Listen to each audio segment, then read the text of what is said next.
Yabhala uPaul la ubhalela umntanakhe enkosini amthanda kakhulu uTimotheyu.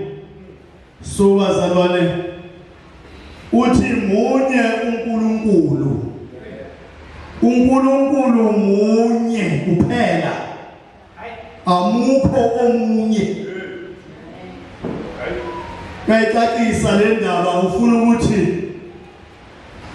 njengoba kubonakala ukuthi yena uqobo lwakhe sekuya ngokuya isikhathi sokuba ephila siye ngokuphela, ufuna ahlale ngale nto yokwazi ecacile ukuthi munye uNkulunkulu.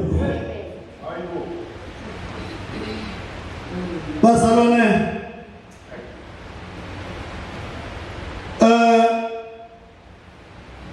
indaba le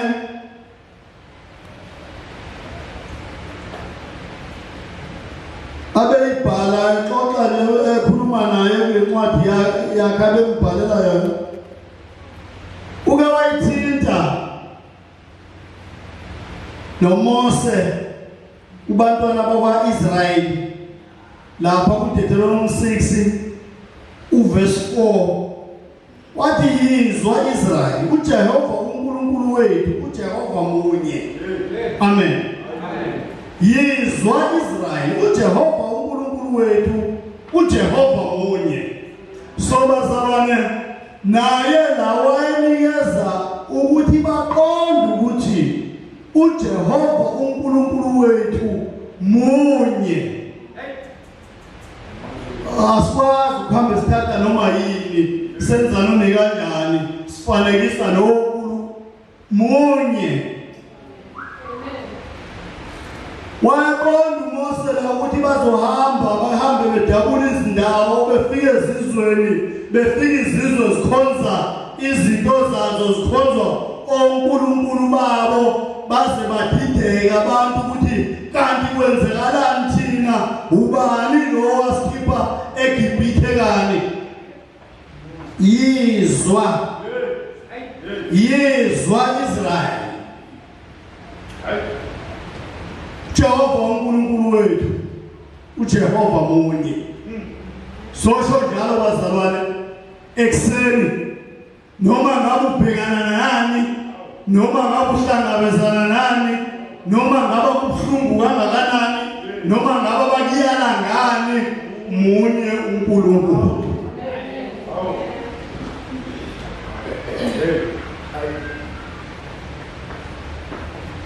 Maningi amashansi abantu bayawathatha la ngaphandle, ziningi izinto bayazenza abantu la ngaphandle ngoba bethatha amashansi bazalwane, bezama behlanganisa bepatanisa. Hawu munye ake siqhubeke kancane bazalwane, sesitholile ukuthi uke wakubeka kanje noMose uqobo. Uthe munye-ke abesabe iziqu ezintathu abe nokuthathu emunye enjalo, ibesimbhalo ijike ithanda ukubadida kwesinye isikhathi nabahlaziyi bangalezo zikhathi bangayiboni ukuthi kwachazwani la kwakuthiwani la, ngoba siyamthola uma ebhala uMose uGenesis 1 uverse 26 ethi masenze umuntu. Isiyavela lento futhi ivele eqaleni, kodwa ababeyihlaziya imbhalo beyihlalele phansi abawazange ukuyibona.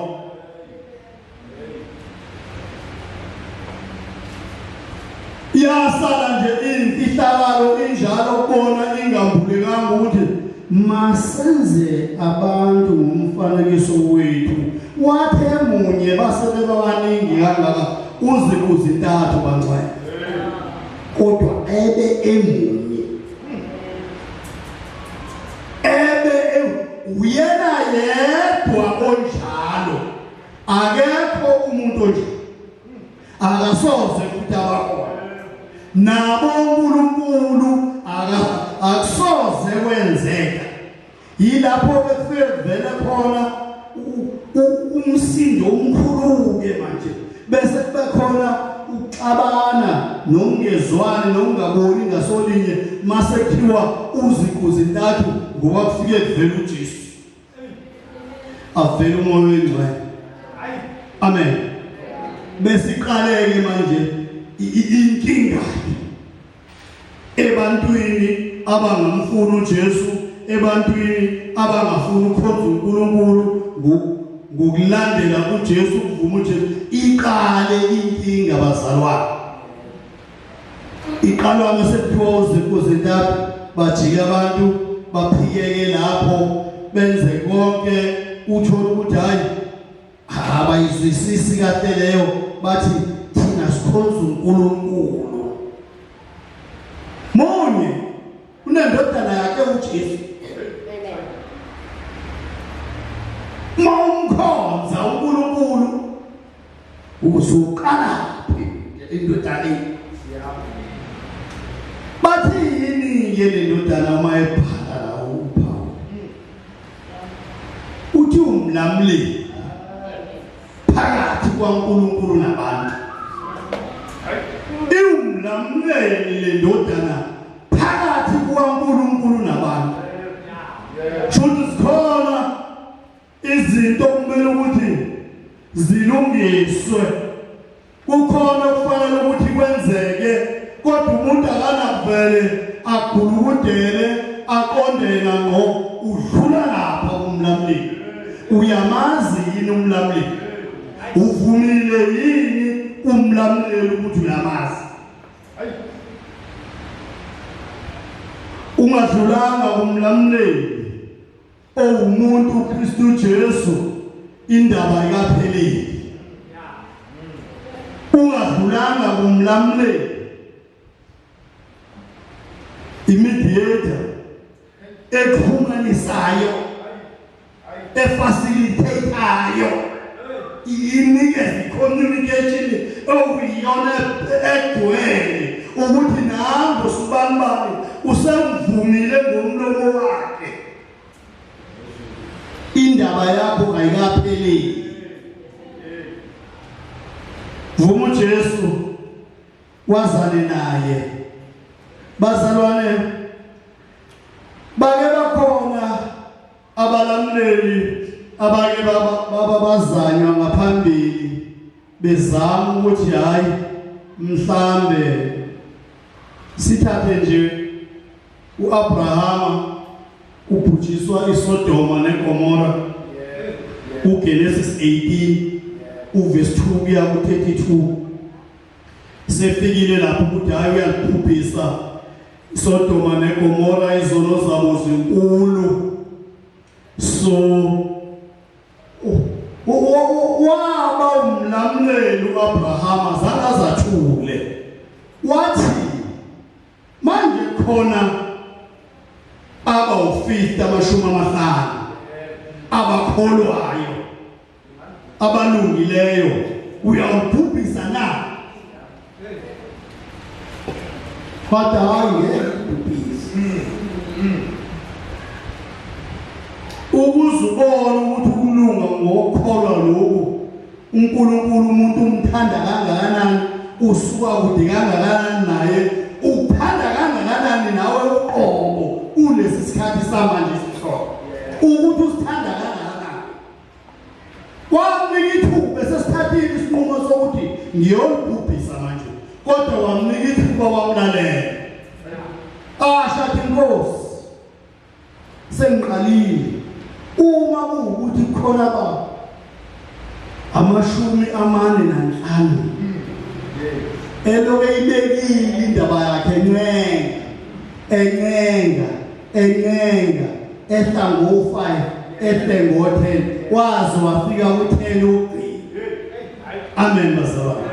Emnikile uNkulunkulu ithuba lokuthi akakhulume azenelise uAbrahama ukuze angasali uAbraham ezibuza umbuzo ukuthi kanti unjani lo uNkulunkulu ngishulungile noma ungalunganga mase Jesu ujezisa kwani akanjalo uNkulunkulu wethu musuthi mawuhlangabezana nezinkinga uthi mawuhlangabezana nezingqinamba ezithize bese kuba ngazuthi ekholweni kwakho ingoba uNkulunkulu ubhanga nendawo kuyo ingoba uNkulunkulu ubhanga nomndeni wakho ongafuni ukukholwa lutho yalo isitha nje uSathane ofuna ukunibona nifana baze bakhombe bathi nosibani uyakholwa kodwa siyafana never ufana mase bekemzeni bekendeni nikhule nabo nancelibele ngashiyelana wazana noJesu wakholwa basala benjalo bethe bakhombe mhlambe baze bakuthakele bathi angathi siyasebenza yena akasebenzi usayito yesikhashana awufani awufani soze wefana futhi soze wefana wayehlala wazwafika eshumini kodwa yagcina lenziwe njani lagcina libhujisiwe mabhujiswa kuseyaphuma kulothi umshana wakhe useyaphuma ulothi umshana wakhe siyakwazi ukwenza endlini ayithinanga lapho uke wakhona futhi omunye umkhulumeli umlamleli okwakuMose ngalesikhathi benzile ithole legolide ku-Exodus 32 uverse 31 gcine lapha 32 ezama naye uMose lapha ukukhuluma encenga kuNkulunkulu esho kuNkulunkulu ukuthi naye avele afaniswe nawo asuswe wayejaha yena ukuthi hayi mhlambe njengoba sebenze kanjena nje abapanishe noma kwenzeke kanjani kodwa naye wayezama ukukhuluma ngokwakhe uMose so babekhona ke labalamuli eTestament elidala baningi bazalwana abaprofeti ubani babekhona kodwa kuphekile isikhathi sesiphelelisi wasethi kumele indodana yakhe enguJesu amen bazalwana thumeleni indodana yakhe izelo yodwa inguJesu ukuthi ke emveni kwako konke lokhu osekwenzekile naloko osekuzanyiwe ake kuzindodana ke manje iyona kubonakala ukuthi kuzofike kwenzeke kanjani izolamu ngokuvamile umlamuli maxatshwana sixatshwana nala emafamily ubamba indaba zezimali uthiwe sesifike kwangqingeje yakasho lonto lapha kuthina baze bathi abasebenzi kuphi lapho kwangqingeje sebedida manje amashoptswadi ukuthi sebecike yikuphi kwangqingeje anisitshela so nizosuka ke bese niya kwimediator ekuyiyona elihlanganisayo amen bazalwane kube yiyona manje ezonixhumanisa eyasemhlabeni uyiwa kuyona ufike amaphathizo amabili akhuluma abeke lokho akubekayo kodwa leyo kuJesu yasuka yona emazulwini amen yasuka yona emazulwini ithunywa kwaNkulunkulu yehla ezemhlabeni ngoba ikhona ukuthi konakele lapha kukhona ukufuna ukulungisa kolumlamli usukulo mama namhlanje akhona amasingle phakathi agcwele umhlaba kodwa ukhona umlamleli. Akukho okuzongena empilweni zabo, akukho okuzophazamisa impilo yabo, akukho okuzobahlukumeza ngoba ukhona umlamleli. Umama okholwayo uwavela waphumze vele uqina ube enye into. Kade ngomnye umngcwabo ngale ikhasi womngane wami esholo noma wakhe la masonto ethi umama inkinga ebesinayo bekuwukuthi makuthandazwa uguqa uzungazi ukuthi uyoyekaneni uthi uyalalela umama usezumekile uzumeke uguqile uzophapha maqhubeke nomthandazo.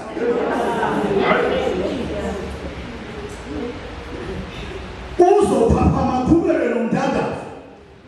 Athi benza kuthandazo bathi abantwana hayi sisacela ukubolalisa izingane ngoba bayazi ukuthi hayi ushawushile. Wazi lo mlamleli. Wazi lo mlamleli. Ungenile wahlala kuyena wayibona imisebenzi yakhe. Abamfuna abantu abamthandi lo mlamleli olamla phakathi kwabantu noNkulunkulu umuntu uKristu Jesu. Umuntu uKristu Jesu evela lapho ukuthi uke weze emhlabeni wafika umuntu phakathi kwabantu ukuze iqondakale yonke impilo yomuntu ayazi singatshelwa ngumuntu esingamazi, sitshelwe ngumuntu esimaziyo ohambile la emhlabeni wakuzwa zonke izinsizi zomhlaba wazibona. uJesu bezalwane uma ewumlamleli ngifuna ngicila kakhulu kuyena umlamleli. Uyasho athi mina noBaba simu. Tshela abaJuda lapha ku verse 10 kusho ku John 10 u verse 30 bekhuluma indaba zabo zongamamukeli beveza inkolelo zabo zoMose oAbraham athi mina noBaba simu. Amen bazalwane. Futhi njengoba emunye nje noBaba kukhona enye into eyenzakalayo okufuze siyemukele sabazalwane okozoyithola lapha ku John 15 uverse 18 athi uma izwe lilizonda niyazi ukuthi la ngizonda mina ngaphambi kwenu. Amen. Khathazwa yini ke pho ukuzondela ukuthi uyakholwa imbali bekiwe phansi kushiwo ungazange kufihlwe lutho ukuthi uma izwe lilizonda niyazi ukuthi la ngizonda mina ngaphambi kwenu. Amen. Okushuthi bezingekho izinto sabazalwane obokufuna ukube ukuthi hayi mase sesilana sesibuyela ngasezweni ngoba sifuna ukuthi sibukeke kahle kulona bekufuna ukuba sime siqonde njengokuba bakadesha befuna ukube siqonde sime ezweni likaNkulunkulu lithini liyasivumela yini kulowo abathi elithizwa siwena. Bengicela uphuthume ungifundele lapha kuJohn 17 ovula uJohn 17 khulume kakhulu uJesu la bazalwane ewumlamleli phakathi kwabantu noNkulunkulu. Ongifundele uJohn 17 qale ku14 ume 18